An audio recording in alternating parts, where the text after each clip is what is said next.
යාළුවනේ මම බයික් එකක් පදින ගමන් ඉන්නේ.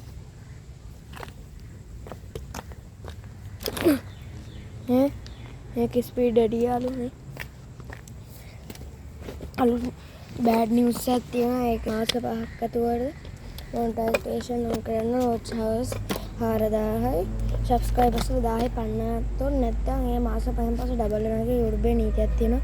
අනේ මාව සබ්ස්ක්‍රයිබ් කරලා මාස 5 ඇතුළත මම මොනිටයිසේෂන් ඔන් කරගන්න ඊට පස්සේ ඔයාලට ටිකටම වීඩියෝ දාන්න.